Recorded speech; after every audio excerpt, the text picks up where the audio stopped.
बिस्मिल्लाहिर्रहमानिर्रहीम। एहतशाम अली अब्बासी। और आज मैं आपको जो है एक तो बताऊंगा कि रईक अब्बासी साहब हैं जो कि मेरे रिश्ते में मामू भी लगते हैं, और लेकिन उन्होंने पोस्टमार्टम किया है उस मुकदमे का, उस घटिया मुकदमे का जो इमरान खान पर बनाया गया। इस माशरे में जहाँ पर निकाह करना पहले ही बड़ा मसला है, बहुत सारी फैमिलीज़ के अंदर लड़कियाँ बैठी हुई हैं, लेकिन वजह क्या है कि वो उन लड़कों वालों की डिमांड और इस तरह के माशरे में जो गंद इतना ज़्यादा बन गया है कि लोगों का निकाह की तरफ इंटरेस्ट ही नहीं रहा।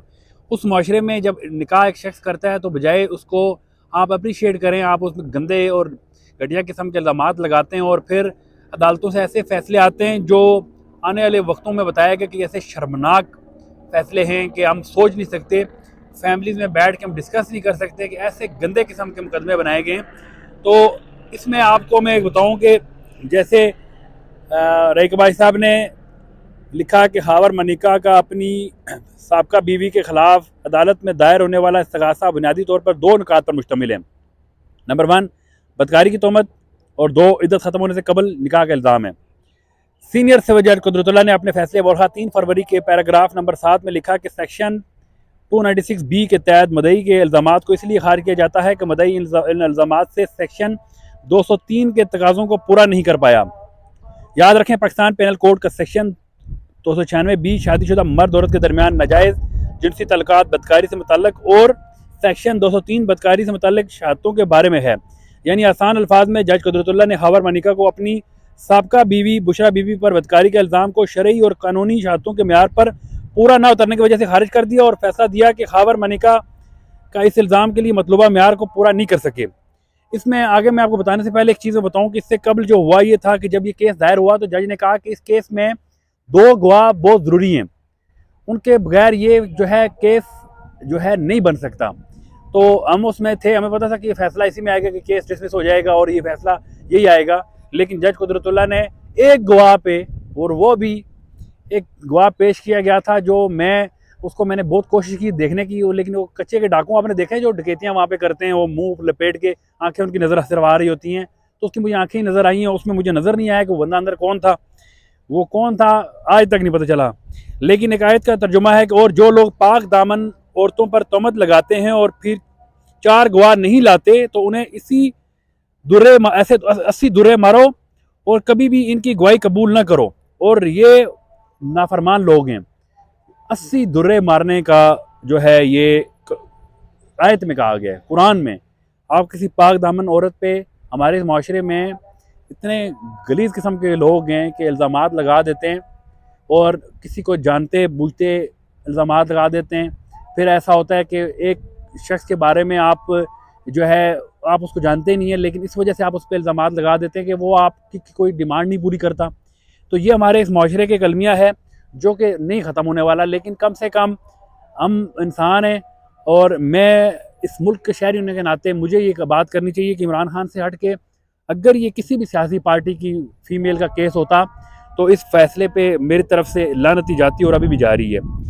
और बाकी बड़ी तफसील में रईक भाई साहब ने इसका पोस्टमार्टम किया है, लेकिन मैं आपको एक चीज़ बताऊं कि इन केसेस का जो मकसद था वो था इमरान खान को इलेक्शन से बाहर रखना, इमरान खान के ख़िलाफ़ लोगों के अंदर नफ़रत पैदा करना। ये सारे मकसद फेल हो गए।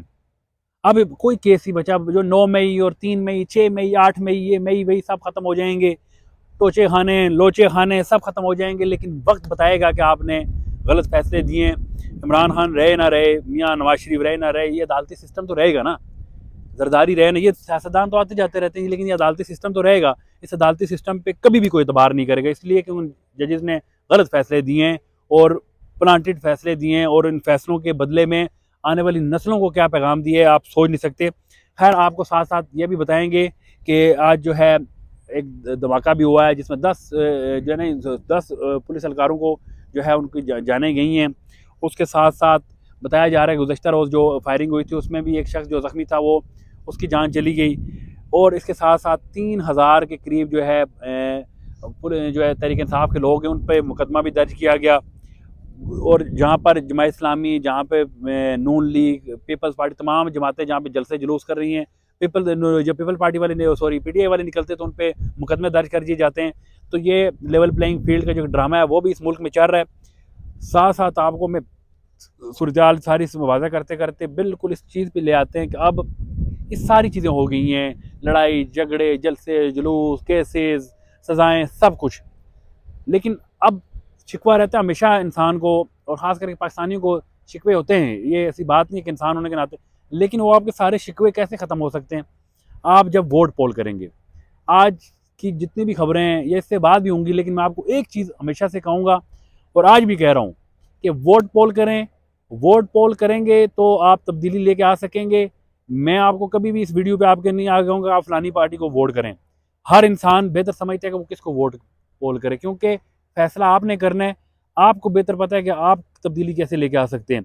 अब चक्कर ये है कि इसमें आसान हल ये है कि आप जो है 8 तारीख को घरों से निकलें, अपने घर वालों को भी निकालें, दोस्तों को भी निकालें, जाके वोट पोल करें। वोट जब आप पोल करेंगे तो जो उसका रिजल्ट आएगा वो आपके दिल को सुकून देगा कि यार अगर फ़र्ज़ करें आपके हक़ में आता है तो आपको पता होगा कि ये वोट मैंने दिया है और मेरे हक़ में फ़ैसला है। अगर आपके हक़ में नहीं आएगा वोट देने के बावजूद, तो फिर आपको पता चलेगा कि यार इस कितना गंदा सिस्टम है कि आप अपना वोट जाके दे आएँ और फिर भी आपके साथ ज़्यादती होगी। लेकिन आखिरी बात मैं आपसे ये करूँगा कि जो मर्ज़ी कर लें, जिस मर्ज़ी तरह की प्लानिंग कर लें, जब आप वोट पोल करेंगे टर्न आउट अच्छा आएगा तो आपका जो है, जो धांधली का है, धांधली क्या मैं कहता हूँ, धांधला भी कर लें तो वो नहीं कर सकेंगे। उसकी वजह ये है कि जो बड़ा टर्न आउट होता है उसमें चीज़ें चेंज नहीं हो सकती। लेकिन सबसे बड़ी धांधली कहाँ पे होती है? जब आप, मैं हूँ, मेरा वोट है अब G6 में, मैं वहाँ पे पोल करने नहीं जाऊँगा। जब बाद में जो धांधली करने वाले लोग होते हैं वो देखते हैं ये वोट पोल नहीं हुए, वो अपनी मर्जी के बंदे को वोट पोल कर देते हैं। आपके ना जाने की वजह से गलत बंदा आपके सर पे आके बैठ जाता है और फिर आप 5 साल शिकवे शिकायतें, बिल बढ़ गए और ये फलानी जो चीज़ें महंगी हो गई हैं, मुल्क के कर्जे चढ़ गए। ये बातें करने से बेहतर है कि 8 तारीख को निकलें और 8 को निकल के जो है इस मुल्क की तकदीर बदलें। मैं आपको बताऊँ ये पाकिस्तानियों के पास आखिरी मौका है। अगर इस मौके पे भी आके लोगों ने अपना प्रॉपर वोट ना पोल किया तो इसके बाद मुझे नहीं लगता कि वो चीज़ें अब वो चलती रहेंगी जो पीछे 70 साल से चलती आ रही हैं, फलाने का बेटा, फलाने का बेटा।